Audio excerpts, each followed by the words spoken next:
बड़ी जाड़ हो मंगाइला रजाई ना गाना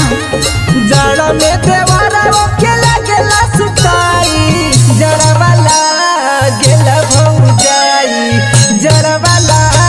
गेला भौजाई जड़ वाला गेला भौजाई जड़ वाला गेला भौजाई जड़ वाला गेला भौजाई। सुना ढेर होशियार बना तारा काहे देवर बात बोले ना तू फर्जी एमे गलत का बाहो भौजी बाहर से अवतारे भैया तो हर जी जगह वाला गिना देवर जी जगह वाला गिना देवर जी जगह वाला गिना देवर जी जगह वाला गिना देवर जी जगह वाला गिना देवर जी।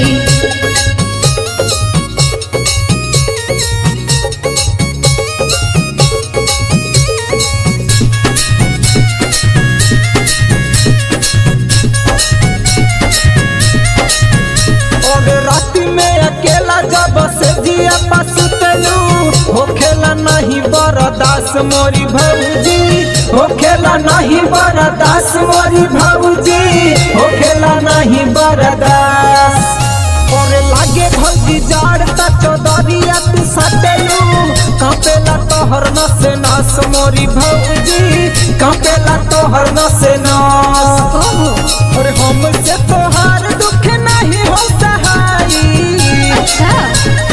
काहे नाही ले तू हमके सीना से सटाई जड़ वाला गेला भौजाई जड़ वाला गेला भौजाई जड़ वाला गेला भौजाई जड़ वाला गेला भौजाई जड़ वाला गेला भौजाई।